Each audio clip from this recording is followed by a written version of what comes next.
Құрметті әріптестер, бүгін біз сіздермен тағы да бір жасанды интеллекттің көмегімен презентация құруды үйренетін боламыз. Ол үшін өзіміздің үйреншікті Google аккаунтымызға кіреміз. Іздеу жолағына Preza I деп жазамыз. Шыққан ең бірінші сілтемеге кіретін боламыз. Бізге осындай бет ашылады. Бетімізді қазақ тіліне аударып аламыз, перевести. Менде автоматты түрде, болмаса тінтуірдің оң жағын басып, перевести на казахский язык дегенді басатын боламыз. Осындай бет ашылады. Ашылғаннан кейін тіркелу немесе кіру деген батырмаға басатын боламыз. Оң жағындағы жоғарғыда Презаға қош келдіңіз. Мінекей Google аккаунтымыз арқылы біз тіркелуді жалғастырамыз.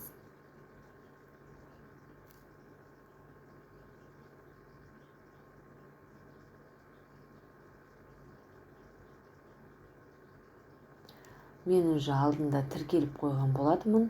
Принять дегеннің барлығын басып, осындай сіздер тіркелген беттеріңіз ашылады. Мынау сіздің жұмыс бетіңіз. Мен жаңа 2 презентацияны жасап көрдім. Сіздерге тағы да бір презентацияны жасап көрсетейін. Ол үшін плюс батырмасын басамыз. Сіз бүгін не жасайсыз дейді. Жалпы презентация немесе жеке сайтта жасауға болады екен. Бүгін біз сіздермен презентация жасауды үйренетін боламыз. Жалпы презентация мазмұныңызды беріңіз дейді.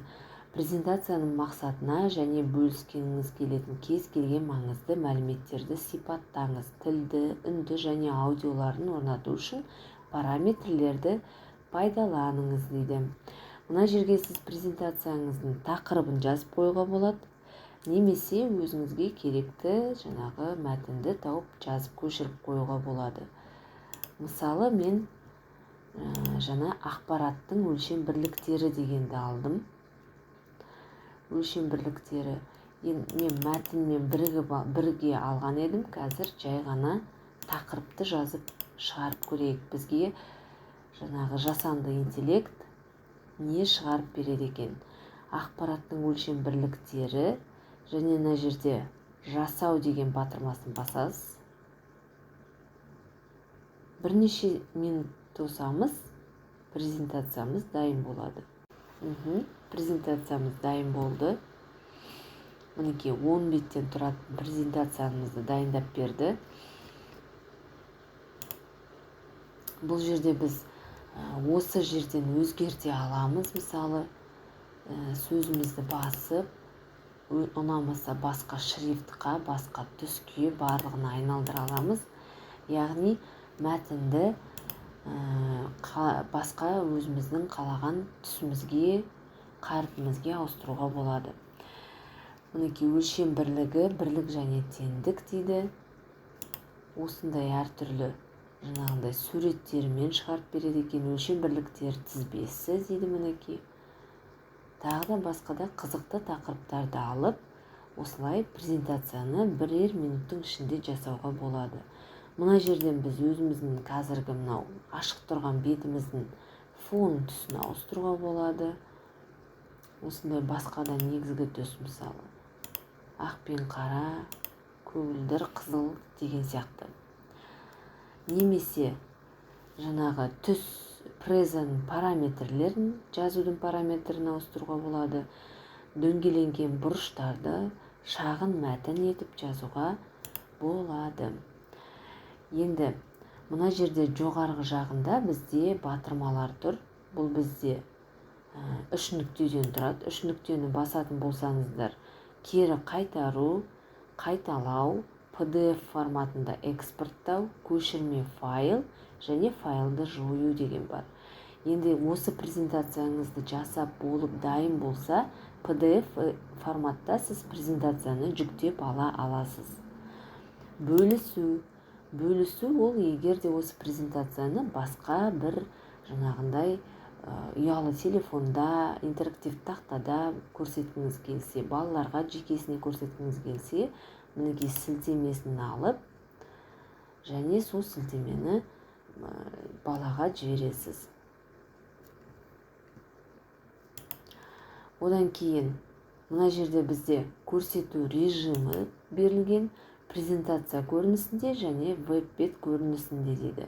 Презентациялық көрінісінде көретін болсақ, дәл осы бет бізге үлкенінен ашылып презентация болады. Мынау бізде алдын ала қарау, то есть предпросмотр. Мына жерде жаңа парақ қосу, яғни блокты қосуға болады тағы да. Енді мен сіздерге қазір PDF форматта көшіруді көрсетіп жіберейін. PDF форматын басамыз, бізге осындай беті ашылады.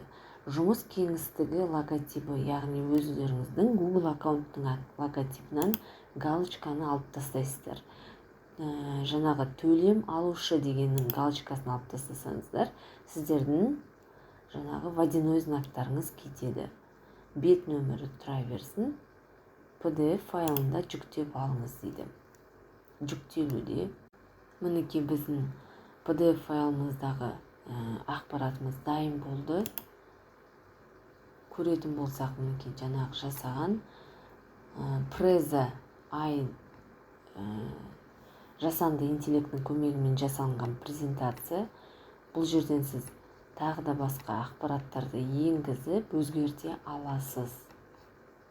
Немесе балаға осыны қалауыңызша көрсетесіз. Әріптестер, сіздермен бірге болған Назым Оңғарбаевна. Менің арнама тіркеліп, лайк басуды ұмытпаңыздар. Енді мен сіздерге тағы бірінен айта кетейін. Жаңағы мысалы PDF форматта айналдырған жаңағы құжатымызды біз оп-оңай презентацияның форматындағы құжатқа айналдыра аламыз. Ол үшін біз жаңағы іздеу жолағына конвертировать деп жазсақ, конвертировать PDF